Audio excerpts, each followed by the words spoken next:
Hello दोस्तों, नमस्ते। तो आज मैं आप लोगों के सामने रिव्यू करने वाला हूँ तथा मेरा एक्सपीरियंस भी शेयर करने वाला हूँ गिलोय घनवटी के बारे में। दोस्तों, आजकल की हमारी जो लाइफस्टाइल है वो इतनी ड्रेस्टिकली चेंजेस होते जा रहे हैं। उसमें कभी भी सोना, कभी भी उठना, कुछ भी खा लेना, और इसका सबसे ज़्यादा अगर इफ़ेक्ट कहीं पे पड़ता होगा तो वो है हमारी इम्यूनिटी सिस्टम।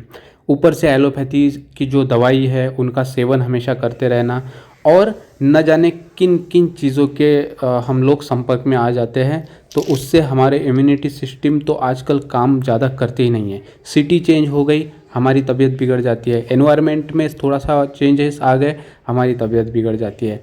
ऐसे में दोस्तों, इम्यूनिटी को स्ट्रॉन्ग बनाना ये ना केवल उन लोगों के लिए ज़रूरी है जिनको ऑलरेडी कुछ ना कुछ रोग है या फिर कुछ ना कुछ चलते उनके तकलीफ़ें हमेशा होती रहती है। सर्दी हो गई, ज़ुकाम हो गया, कहीं पर भी चेंजेस कुछ भी हो जाते हैं एनवायरनमेंट में, सिटी में या फिर किसी भी तरीके के कंडीशन में, तो उनको तकलीफ़ें चालू हो जाती है। ऐसा नहीं है कि उन्हीं के लिए अभी इम्यूनिटी बढ़ाना ज़रूरी है, बल्कि हम जैसे कई सारे लोग हैं जिनकी इम्यूनिटी ठीक ठाक है, जो अच्छे से जी रहे हैं, बट उनको लॉन्ग टर्म में आने वाले सालों में उसी तरीके से अपने शरीर की देखभाल करनी है, अच्छी खासी इम्यूनिटी मेंटेन रखनी है और उसको बढ़ानी भी है। जब भी कुछ एनवायरनमेंट में चेंजेस होते हैं वहाँ पर अगर बीमार नहीं पड़ना है, ईज़िली हम लोग अगर इन्फेक्शन कहीं किसी भी चीज़ का हमें ना हो, इसके लिए भी हमें ज़रूरी चीज़ों का ख्याल रखना ही पड़ेगा। और अकॉर्डिंगली हमें अपने डाइट में और एक्सरसाइजेस में, उठने सोने के टाइमिंग्स में, खाने पीने के टाइमिंग्स में तथा क्या खा रहे हैं, उन सब चीज़ों का भी हमें ख्याल रखना ही होगा। पर कई बार ऐसी चीज़ें होती है कि हम लोग ये सब बहुत ज़्यादा क्वांटिटी में, बहुत ज़्यादा अमाउंट में ये मेंटेन नहीं कर पाते। ऐसे में दोस्तों, एक स्वस्थ पर्सन को भी ये जो है गिलोय घनवटी, इसका सेवन डेफिनेटली करना चाहिए। मैं आपको बताऊंगा कि क्यों। दोस्तों, सर्दी, खांसी, ज़ुकाम, आर्थराइटिस हो गया, ये जो जोड़ों में दर्द हो गया, या फिर आप डायबिटीज़ ले लीजिए, या फिर किसी भी तरीके का एनवायरनमेंट में चेंजेस होते हैं तो वहाँ पे इम्यूनिटी का लूज़ हो जाना, ये ले लीजिए। प्लेटलेट्स की कमतरता हो जाती है हमारे इसमें, या फिर यहाँ तक कि आप कैंसर जैसी सीवियर बीमारी के बारे में भी ले लीजिए। हर चीज़ों में लगभग गिलोय जो है वो बहुत ही ज़्यादा गुणकारी माना गया है दोस्तों। पर जैसे कि गिलोय गुणकारी माना गया है, उसी तरीके के उसके थोड़े बहुत साइड इफ़ेक्ट भी निकल के आते हैं, जो कि हम लोग डिस्कस करेंगे। दोस्तों, अगर किसी को हाई ब्लड प्रेशर है, या फिर किसी को अगर शुगर की बीमारी है, हाई शुगर है, ब्लड प्रेशर का तो आप छोड़ दीजिए, हाई शुगर अगर है, वो भी अगर नियमित रूप से इसका गिलोय का सेवन करते हैं, गिलोय घनवटी का ही सेवन करते हैं, तो ब्लड शुगर भी ये जो है गिलोय घनवटी है ये लो कर देता है। आपके स्किन से रिलेटेड जो डिसीजेस थोड़े से होते हैं, सर्दी ज़ुकाम खांसी वगैरह, ये तो नॉर्मल चीज़ें होगी, उसमें बहुत ज़्यादा क्वांटिटी में आपको रिलीफ देते हैं। ईज़िली आप बीमार नहीं पड़ते हो अगर आप इसका सेवन रेगुलर तौर पर करते हो। तो इसीलिए मैं तो डेफिनेटली यही कहना चाहूँगा कि अगर आप बीड़ी, तंबाकू या फिर गुटखा इस तरीके की चीज़ों का रेगुलरली सेवन करते हो, या फिर कोई भी शराब वगैरह पीते हो, उससे तो बहुत बहुत गुना अच्छा है कि आप कोई ना कोई महंगा सा च्यवनप्राश का डिब्बा लाइए, या फिर गिलोय घनवटी जो है जूस के फॉर्म में लीजिए, टैबलेट्स के फॉर्म में लीजिए। इससे आपके शरीर में अच्छी चीज़ें ही बढ़ेंगी, ना कि बुरी वाली चीज़ों की हैबिट लगाकर आप शरीर को भी ख़त्म कर रहे हो और आपके समाज को भी ख़त्म कर रहे हो, फैमिली को भी आप दुखी पहुंचाओगे। तो ये तो थोड़े बहुत इसके एडवांटेजेस हो गए, थोड़े बहुत ही नहीं, बहुत ही ज़्यादा क्वांटिटी में है। अगर आप रेगुलर तौर पे इसको लेते हो तो आपको खुद ही समझ जाएगा। बट कुछ साइड इफ़ेक्ट हो सकते हैं इसके लेने से, और कहाँ पे हमें प्रिकॉशंस लेने चाहिए। साइड इफ़ेक्ट अपने आप से नहीं होंगे, बट अगर आप इसका ओवरडोज लेते हो तो डेफिनेटली आपको डाइजेस्टिव सिस्टम रिलेटेड थोड़े से साइड इफ़ेक्ट हो सकते हैं। आपको स्टमक पे प्रॉब्लम हो सकती है, पेन हो सकता है, नॉशियाज हो सकता है, कॉन्स्टिपेशन, डायरिया वगैरह, स्टमक में इरिटेशन वगैरह होना, ये आपको हो सकता है अगर आप बहुत ज़्यादा क्वांटिटी में इसको लेते हो।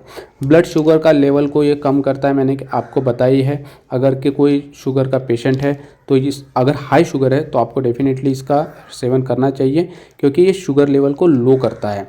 ऐसे में अगर आपका शुगर लेवल ऑलरेडी लो है, आपको लो शुगर लेवल है, तो आप इसका सेवन मत कीजिए, क्योंकि शुगर लेवल और लो करेगा और ऐसे में आपको हाइपोग्लाइसेमिया वगैरह डेफिनेटली बहुत बार होता जाएगा। इसका साइड इफ़ेक्ट ही वो कहा जा सकता है।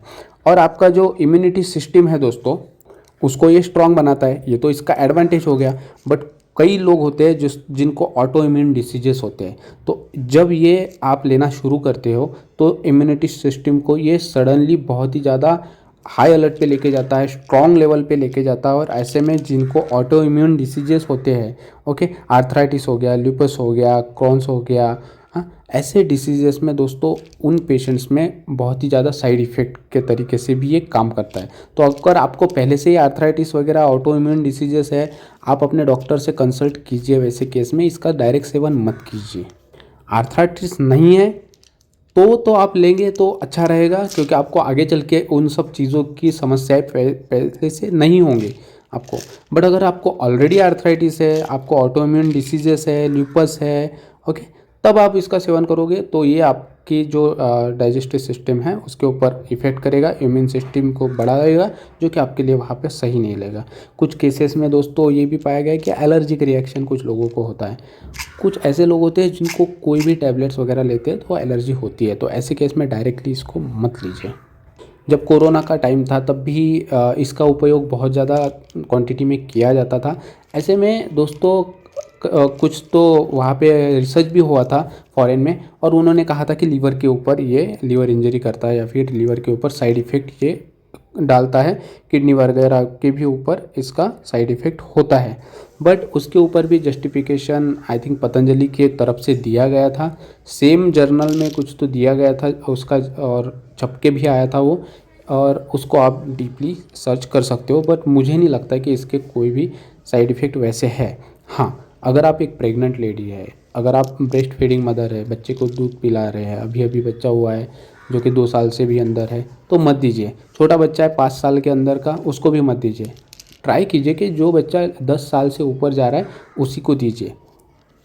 अगर डोजेस की बात करें तो आपको सुबह शाम एक एक गोली भी आप ले सकते हो। गुनगुने पानी के साथ ले लीजिए या फिर नॉर्मल पानी के साथ लीजिए। किसी भी तरीके से दूध के साथ ही इसको लेना है, ऐसा कोई कंपल्शन इसका नहीं है। नॉर्मल पानी के साथ सुबह शाम एक एक गोली ले सकते हैं अगर आप नॉर्मल एक पर्सन हो जिसको कोई भी प्रॉब्लम नहीं है फ़िलहाल के डेट में। अगर आपको ऑलरेडी प्रॉब्लम्स है, आपको सर्दी खांसी वगैरह ऐसे जो चीज़ें वो बार बार होती है, कफ वगैरह होता है, वात डिफरेंट इशू होते हैं, अगर ऋतु चेंज हो जाता है, वहाँ पे एनवायरनमेंट चेंज होता रहता है, तो ऐसे केस में आप इसका क्वांटिटी बढ़ा सकते हो, और आप डॉक्टर से कंसल्ट करके ही क्वांटिटी बढ़ाइए। बट नॉर्मल केस में मैं अगर मेरा एक्सपीरियंस बोलूँ तो मैं बस एक टैबलेट लेता हूँ रात को सोते टाइम। खाना खाने के बाद ही ज़्यादातर ट्राई कीजिए। एम्प्टी स्टमक इसको ट्राई हो सके तो मत कीजिए। एटलीस्ट थोड़ा बहुत पेट में कोई नाश्ता वगैरह भी हो जाए उसके बाद ही इसको लीजिए। मैं तो एक टैबलेट लेता हूँ। मैं आपको बताऊँ दोस्तों कि कुछ दिनों से काफ़ी ज़्यादा बुखार रहता था। ऐसा होता था कि रोज़ सुबह उठता हूँ तो बुखार डेफिनेटली रहता ही था। मैंने एलोपैथिक मेडिसिन भी थोड़े से लिए थे, उसके बाद में भी उसका डोजेस वगैरह कंप्लीट करने के बाद में पूरी तरीके से नहीं गया था।